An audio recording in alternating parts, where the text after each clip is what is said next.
ಎಷ್ಟೋ ವರ್ಷಗಳ ಪ್ರಯತ್ನದಿಂದ ಫೈನಲಿ ಆರ್ಟಿಫಿಷಿಯಲ್ ಬ್ಲಡ್ ತಯಾರು ಮಾಡಿರ್ತಕ್ಕಂಥದ್ದು. ಸರಿಯಾದ ಸಮಯಕ್ಕೆ ಬ್ಲಡ್ ಸಿಗೋದು ಎಷ್ಟೋ ಜನ ಪ್ರಪಂಚದಲ್ಲಿ ಲಕ್ಷಾಂತರ ಜನ ಸಾವನ್ನಪ್ತಾ ಇರ್ತಕ್ಕಂಥದ್ದು ಪ್ರತಿ ವರ್ಷ.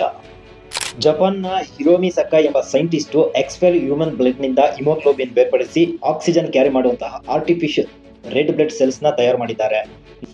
ನಾರ್ಮಲ್ ಬ್ಲಡ್ ನಾವು ಸ್ಟೋರೇಜ್ ಮಾಡೋದಾದ್ರೆ 1 ಮಂತ್ ವರೆಗೂ ನಾವು ಸ್ಟೋರೇಜ್ ಮಾಡಬಹುದು. ಆದ್ರೆ ಈ ಒಂದು ಆರ್ಟಿಫಿಷಿಯಲ್ ಬ್ಲಡ್ ಅನ್ನ ನಾವು 2 ಇಯರ್ಸ್ ವರೆಗೆ ರೂಮ್ ಟೆಂಪರೇಚರ್ ಅಲ್ಲಿ ಇಡಬಹುದು, ಅಥವಾ ರೆಫ್ರಿಜರೇಟರ್ ಅಲ್ಲಿ ಇರೋದಾದ್ರೆ 5 ಇಯರ್ಸ್ ವರೆಗೂ ಈ ಒಂದು ಆರ್ಟಿಫಿಷಿಯಲ್ ಬ್ಲಡ್ ಅನ್ನ ಸ್ಟೋರೇಜ್ ಮಾಡಬಹುದಂತೆ.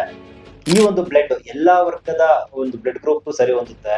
ಪ್ರಾಯೋಗಿಕ ಪರೀಕ್ಷೆಗಳನ್ನ ಸಕ್ಸಸ್ಫುಲಿ ಕಂಪ್ಲೀಟ್ ಮಾಡಿರ್ತಕ್ಕಂಥ ಈ ಒಂದು ಆರ್ಟಿಫಿಷಿಯಲ್ ಬ್ಲಡ್ ಗ್ರೂಪ್ 2030 ಒಳಗಡೆ ಎಲ್ಲರಿಗೂ ಸಿಗುವಂತ ಒಂದು ಚಾನ್ಸಸ್ ಇರ್ತಕ್ಕಂಥದ್ದು, ಆ ಒಂದು ಟಾರ್ಗೆಟ್ ಅನ್ನ ಹೊಂದಿರತಕ್ಕಂಥದ್ದು. ಕಷ್ಟದಲ್ಲಿರುವವರಿಗೆ ಒಂದು ಆಪತ್ ಬಾಂಧವನಂತೆ ಬರುವ ಈ ಒಂದು ಆರ್ಟಿಫಿಷಿಯಲ್ ಬ್ಲಡ್ ಬಗ್ಗೆ ನಿಮ್ಗೆ ಏನ್ ಅನ್ಸುತ್ತೆ ಕಮೆಂಟ್ ಮಾಡಿ. ಹಾಗೆ ನಮ್ಮ ಚಾನಲ್ ನ ಸಬ್ಸ್ಕ್ರೈಬ್ ಮಾಡ್ಕೊಳ್ಳಿ, ಇಲ್ಲಾಂದ್ರೆ ಸಬ್ಸ್ಕ್ರೈಬ್ ಮಾಡ್ಕೊಳ್ಳಿ.